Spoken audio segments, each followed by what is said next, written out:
Earlier, I spoke with the head of the Palestinian mission to the UK, Husam Zomlot, and started by asking him why this ceasefire has been delayed.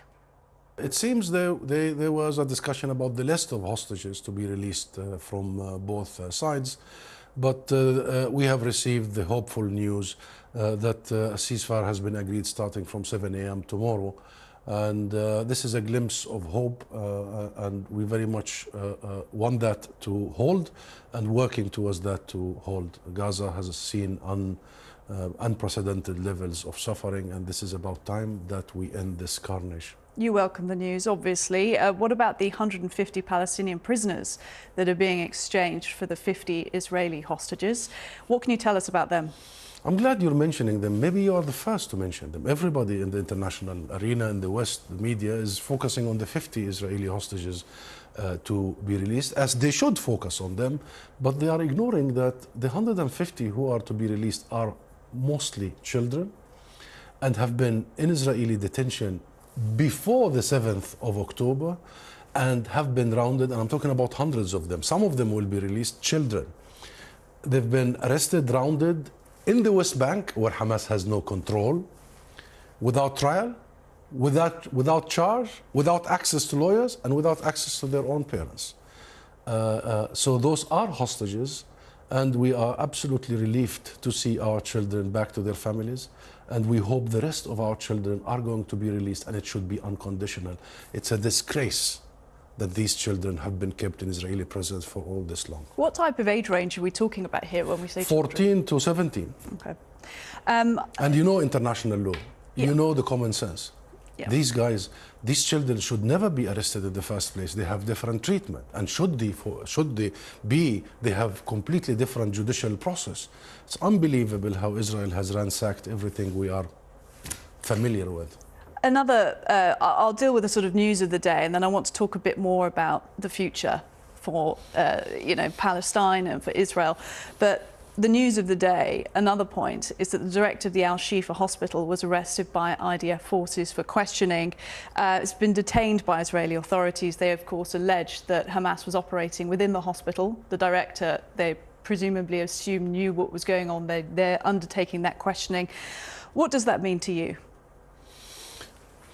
Just means what we have been following in terms of Israeli actions and retractions later. Israel has claimed that Shifa Hospital is the headquarters of Hamas, that everything is operated from there. As you have seen, they have literally bombarded the hospital. They have killed many in the hospital. Yesterday, there was a mass grave in Gaza to bury all those who died in the hospital. They have even confiscated the corpses of the people they killed. And they have shown us absolutely nothing. Every single piece of spin they have produced over the last few weeks have been absolutely busted. So the Israeli forces have got these pictures we can show you now, I believe, of what they say were the tunnels underneath the hospital.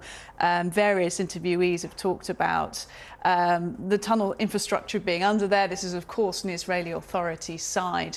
What do you say to that? Do you know where this tunnel is? Do you really know where this tunnel is?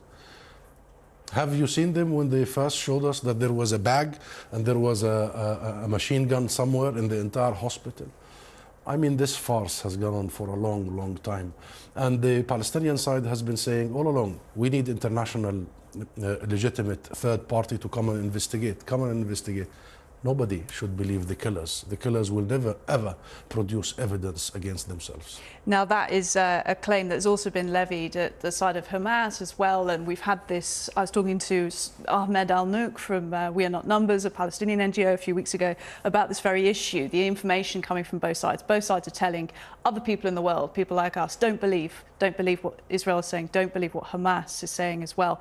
It creates this issue. You've been very outspoken about how you feel Western media has been failing in terms of coverage of the Palestinian plight and the Palestinian issue.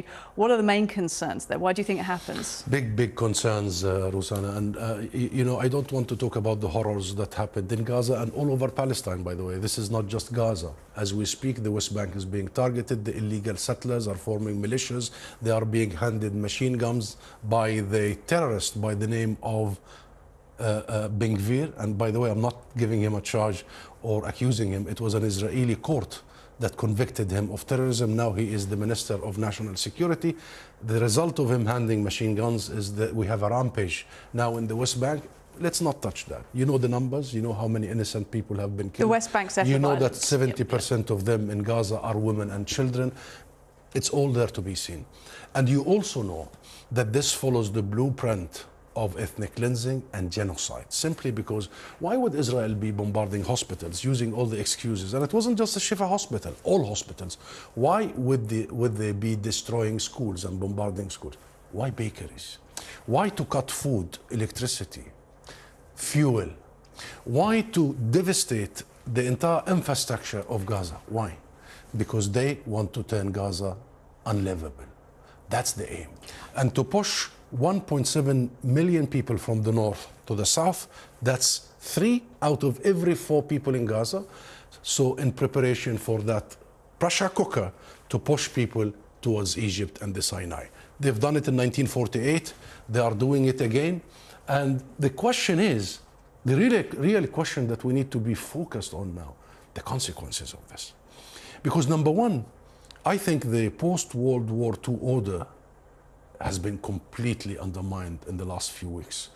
Because that order was established on 2 ideas. War should not be the first option. Should it be, there are rules for war. I don't need to convince you how Israel has demolished all these rules.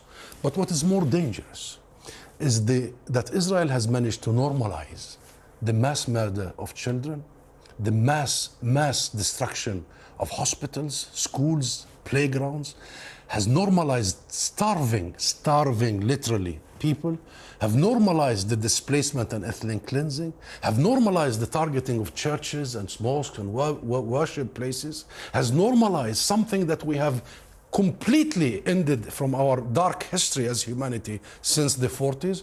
Israel has brought us back to the 30s. And the consequences of that on our humanity, before our human system, I mean legal system, is going to be everlasting. And Israel is dragging the West into this immoral battle.